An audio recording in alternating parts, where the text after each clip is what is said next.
రేపు 3వ తారీఖున గుంటూరు కార్పొరేషన్లో జరిగేటటువంటి స్టాండింగ్ కమిటీ ఎన్నికలు రోజుకొక పరిణామం చెందుతూ ఉంది. ఇందాక మిత్రులు చెప్పినట్టుగా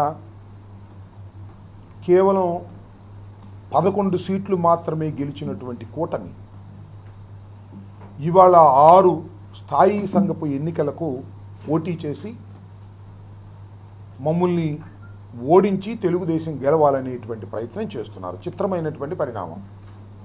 అంటే పార్టీ ఫిరాయింపుల్ని ప్రోత్సహిస్తున్నారు. మా దగ్గర ఉన్నటువంటి కార్పొరేటర్ని ప్రలోభాలు పెట్టి తీసుకునేటటువంటి ప్రయత్నం చేస్తున్నారు. శాసనసభ ఎన్నికలకు ముందు కొంతమంది వెళ్ళిపోయారు. ఆ తరువాత కూడా మళ్ళా వారి ప్రభుత్వం ఏర్పడిన తరువాత కూడా మాకు స్పష్టంగా 33 మా పక్షాన నిలబడి ఉన్నారు. వాళ్ళని కూడా ఇవాళ ప్రలోభాలకు గురి చేసి కొనేటటువంటి కార్యక్రమం చేస్తున్నారు. దీనిలో 4 పచ్చ కండవాలు వేసేశారు పార్టీ ఫిరాయింపుల్లో. ఇప్పుడు ఇవాళ ప్రత్యేకంగా ఈ సమావేశం పెట్టడానికి కారణం ఏంటంటే మా దగ్గర నుంచి చాలామందిని తీసుకుపోతున్నారనే ఉద్దేశంతో మా పార్టీ తరఫున ఉన్నటువంటి కార్పొరేటర్ని మేము క్యాంప్ పెట్టుకున్నాం. చిత్రం ఏంటంటే 11 మంది గెలిచినటువంటి వాళ్ళు కూడా క్యాంప్ పెట్టారు. ఆ క్యాంపులు ఎవరున్నారు? ఫ్యాను గుర్తు మీద గెలిచిన వాళ్ళు ఉన్నారు. సరే, గ్లాసు గుర్తు మీద గెలిచిన వాళ్ళు, సైకిల్ గుర్తు మీద గెలిచిన వాళ్ళు ఉంటే పర్లా. ఫ్యాను గుర్తు మీద గెలిచిన వాళ్ళని కూడా తీసుకెళ్ళి అక్కడ పెట్టుకునే కార్యక్రమం చేస్తున్నారు. మేము క్యాంప్ పెట్టడం అంటే అర్థం ఏంటంటే కోడి పిల్లల్ని కాపాడుకుంటుంది. గెద్ద నుంచి రెక్కలు ఇట్లా పెట్టి పైన గెద్ద తిరుగుతుంటే రెక్కల కింద కోడి పిల్లల్ని కనపడకుండా కాపాడుకునే ప్రయత్నం చేస్తుంది కోడి, ఎక్కడ గెద్ద తన్నుకుపోతుందని. మా పరిస్థితి కోడి పిల్లల్ని కాపాడుకున్నట్టుగా మేము కాపాడుకోవాలనుకుంటే గెద్దల్లాగా వారు తన్నుకుపోవాలనేటువంటి ఒక విష ప్రయత్నం చేస్తున్నారు. దీని మీద వాద ప్రతివాదనలు కూడా జరిగే. ఆ మధ్యన ఎమ్మెల్యేలే సాక్షాత్తు ఇళ్ళకి వెళ్ళిపోయి వాళ్ళు కండవాలేస్తున్నారు. ఆఫీసు పిలిచి కాదు, ఇంటికాడ కండవాలేసేస్తున్నారు. ఇదేందా బాబు ఈ స్వామి ఇదేం ఘోరమయ్యా అంటే కేంద్ర మంత్రివర్యులు పెమ్మసాని చంద్రశేఖర్ గారు కూడా మాట్లాడారు. మేమేమీ వాళ్ళు తీసుకురావట్లేదు, వాళ్ళే మేము వచ్చేస్తాం అంటే వద్దాబాయ్ మీరు అందరూ మంచోళ్ళు లేరు, కొంతమందిని ఎన్నుకుని మేము తీసుకుంటున్నాం అని చెప్పేసి ఒక మాట చెప్పారు. మరి అలాంటప్పుడు క్యాంప్ ఎందుకు పెట్టారండి? ఎమ్మెల్యేలు ఏం మాట్లాడాలా? పెమ్మసాని చంద్రశేఖర్ గారు మాట్లాడారు. నేను ఇక్కడ ఇంకొక విషయాన్ని పెమ్మసాని చంద్రశేఖర్ గారికి కూడా కేంద్ర మంత్రివర్యులు వారికి కూడా నేను ఒక విజ్ఞప్తి చేస్తున్నా. చంద్రబాబు నాయుడు గారు ఏమన్నారు మొన్న ఈ మధ్యనే? రాజ్యసభ సభ్యులు ఎవరైనా వస్తే, ఎమ్మెల్సీలు ఎవరైనా వస్తే, ఎవరైనా పార్టీ మారదలుచుకుంటే వారి పదవులకు రాజీనామా చేసి రావాల్సిందే, మా పాలసీ ఇది, నైతిక విలువలు కట్టుబడ్డాం అని సొరకాయలు కోసాడుగా చంద్రబాబు నాయుడు గారు. మరి మీరేంటిది? పార్టీ మారమని ఎందుకు ప్రోత్సహిస్తున్నారు? మీరే ఎందుకు దాన్ని పెచ్చకండ వేస్తున్నారు? దీనికి సమాధానం చెప్పాలి. చంద్రబాబు నాయుడు గారి విధానం వేరు, పెమ్మసాని చంద్రశేఖర్ గారి విధానం వేరా? రాజీనామా చేసి తీసుకెళ్ళండి, మళ్ళీ పోటీ పెట్టుకోండి. ఏమిటి అన్యాయం? ఇది సరైనటువంటి విధానం కాదు అనేది చాలా స్పష్టంగా నేను చెప్పదలుచుకున్నాను. మరొక అంశం ఇక్కడ చెప్పాల్సింది ఏంటంటే పెమ్మసాని చంద్రశేఖర్ గారు మొత్తం మనకి 542 మంది పార్లమెంట్ సభ్యులు, అందరిలోకి ధనవంతుడు. మొత్తం ఇండియాలోనే 5,000 కోట్ల రూపాయలు వైట్ మనీ చూపించాడు. అఫ్కోర్స్ వైట్ మనీ ఆయన దగ్గర ఉంది, కానీ బ్లాక్ మనీ చంద్రబాబు నాయుడు దగ్గర ఎక్కువ ఉందనుకోండి, అది వేరే విషయం. టెక్నికల్గా చట్ట ప్రకారంగా అందరి ఎంపీల్లోకి అత్యంత ధనవంతుడు ఎవరయ్యా అంటే పెమ్మసాని చంద్రశేఖర్ గారు. ఆయన అక్రమంగా సంపాదించాడు అంటలా, కష్టపడి సంపాదించాడు. అమెరికా వెళ్ళాడు. అమెరికాలో వరల్డ్ అని పెట్టి ఇది చాలా పెద్ద కంపెనీగా ఫ్లరిష్ అయింది, సంపాదించాడు, వైట్ మనీ చూపించాడు. వెల్, తర్వాత ఇక్కడికి వచ్చారు, కంటెస్ట్ చేశారు, కేంద్ర మంత్రి అయ్యారు. శభాష్. ఎందుకని దిగజారిపోయావు? కార్పొరేటర్ స్థాయికి దిగజారిపోయావు, నాకు అర్థం కాలేదు. కార్పొరేటర్లు ఇంటికి వెళ్ళి కండవాలేసే స్థాయికి ఎందుకు దిగజారిపోయారు? అభివృద్ధి చేసి చేయండి, మాకేం అభ్యంతరం లేదు.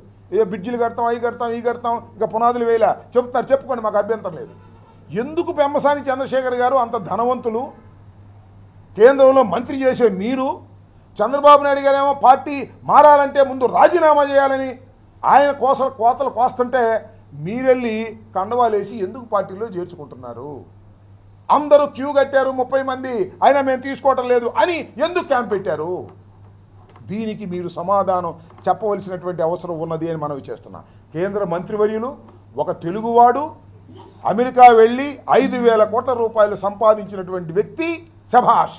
ఎందుకు ఇంత దిగజారిపోయి రాజకీయాలు చేయవలసినటువంటి దుస్థితి మీకెందుకు ఏర్పడింది అనేది ఇక్కడ ప్రధానమైన ప్రశ్న. మీరు అభివృద్ధి చేస్తే చేయండి, సంతోషం. గుంటూరు అభివృద్ధి చేయండి బ్రహ్మాండంగా, మాకేం అభ్యంతరం లేదు. ఇలా దిగజారుడు రాజకీయాలు మాట్లాడటం చాలా బాధాకరమైనటువంటి విషయం మనం చేస్తున్నాం. ఎందుకంటే 3 ఎమ్మెల్యేలు ఉన్నారు, వాళ్ళు మేము మాట్లాడట్లా, సారే మాట్లాడుతున్నారు. ఇది ధర్మం కాదు. మీరు చంద్రబాబు నాయుడు గారి పాలసీని మీరు వ్యతిరేకిస్తున్నారు. మొత్తం రాజీనామా చేసి తీసుకోండి మొత్తం అందరూ, మాకు ఏ విధమైన అభ్యంతరం లేదు. ఈ విధంగా క్యాంపు రాజకీయాలు పెట్టి డబ్బులు వెదజల్లి మీరు గెలవాలంటే ఇందాక మా వాళ్ళు చెప్పినట్టుగా ఎంగిలి కూడు కాదు, కక్కిన కూడుకు ఆశపడేటటువంటి పరిస్థితికి మీరు ఇవాళ దిగజారిపోయారు. గెలుపు ఓటములు తర్వాత నిర్ణయించబడతాయి. నేను మనవి చేస్తున్నా, ఎవరైతే ఫ్యాను గుర్తు మీద గెలిచి వారి ప్రలోభాలకు లోనై క్యాంపులో ఉన్నారో వాళ్ళందరికీ సవినయంగా మనవి చేస్తున్నా, మీరు జగన్మోహన్ రెడ్డి గారి దయ వలన, జగన్మోహన్ రెడ్డి గారు టిక్కెట్ ఇవ్వడం వలన, ఆర్థిక సహాయం చేయటం వల్ల మీరు గెలిచారు. కాబట్టి మీ అంతరాత్మ ప్రబోధనగా రేపు ఓటు వేయండి 3వ తారీఖున అనేది నేను వారికి ఇక్కడి నుంచి విజ్ఞప్తి చేస్తాను. బహుశా వాళ్ళు చూస్తారు. ఖచ్చితంగా అంతరాత్మ ప్రబోధన కోసమే వాళ్ళు ఓటు వేస్తారని నేను నమ్ముతా ఉన్నా. ఇవాళ రాష్ట్రంలో ఏం జరుగుతూ ఉంది? ఎంత దుర్మార్గం అండి. తిరుపతిలో సంఘటన చూసాం. తిరుపతిలో డిప్యూటీ మేయర్ ఎన్నిక జరగబోతూ ఉంది. డిప్యూటీ మేయర్గా శేఖర్ రెడ్డి అనే ఆయన్ని ప్రకటించారు. నిన్నేను అనుకుంటా పార్టీ తరఫున, వైఎస్ఆర్ కాంగ్రెస్ పార్టీ తరఫున శేఖర్ రెడ్డి ఆయనే ప్రకటించారు. ఇవాళ ఏం జరిగిందో చూసారా?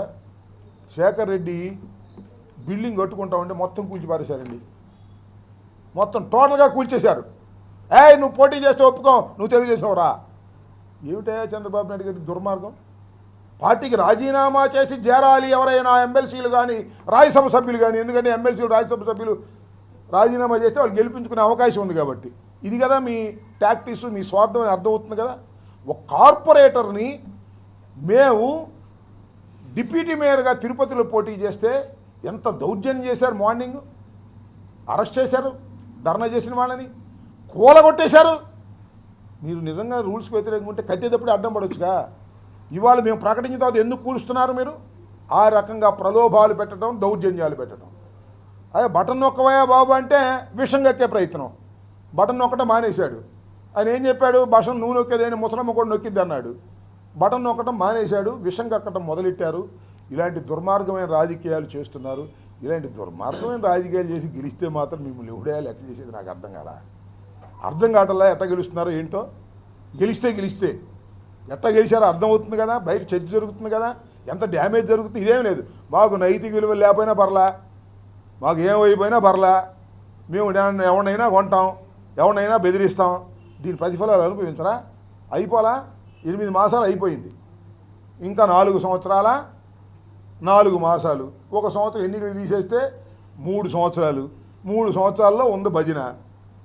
ఎందుకు ఇంత కక్కుర్తిపడి, ఇంత నైతిక విలువలు పక్కన పెట్టి స్టాండింగ్ కమిటీ ఎన్నికల కోసం ఇంత కక్కుర్తి పడవలసినటువంటి అవసరం ఏముందో నాకైతే అర్థం కావడం లేదు. ఇది చాలా దుర్మార్గం. ప్రజలు, ముఖ్యంగా రాష్ట్ర ప్రజానీకం, గుంటూరు ప్రజానీకం ఆలోచించాలి ఈ విషయం మీద. తిరుపతిలో జరుగుతున్నటువంటి దౌర్జన్యం కానివ్వండి, ఎన్నికలు అనేసప్పటికీ దౌర్జన్యం. అదేమంటే చంద్రబాబు నాయుడు గారు బ్రహ్మాండమైన కబుర్లు అయితే మాత్రం చెబుతున్నారు కానీ ప్రాక్టికల్గా దౌర్జన్యాలు, ప్రలోభాలతో ప్రారంభమవుతుంది ఈ ప్రభుత్వం. ఈ ప్రభుత్వం చేస్తున్నటువంటి ఈ ద్వంద్వ వైఖరి, దమనకాండ, రాక్షసత్వం, కొనుగోలు విధానం, వీటన్నిటి మీద పెద్ద స్థాయిలో రాష్ట్ర ప్రజల్లో చర్చ జరగాలనేది మేము భావిస్తున్నాం. మేము ఇప్పటికీ నమ్ముతున్నాం. అంతరాత్మ ప్రబోధనతో ఎవరైతే ఫ్యాను గుర్తు మీద గెలిచారో వాళ్ళందరూ కూడా అంతరాత్మ ప్రబోధనతో ఓటు వేస్తారని, ఖచ్చితంగా స్థాయి సంఘాల్లో మేము గెలుస్తామని ఈ సందర్భంగా నేను చెప్పదలుచుకున్నాను. ఏం జరిగిద్దో రిజల్ట్ చూద్దాం. రిజల్ట్ వచ్చిన తర్వాత కూడా ఆ వాస్తవాలు ఏంటో కూడా మేము ఖచ్చితంగా చెబుతామని కూడా ఈ సందర్భంగా మనం చేస్తాం.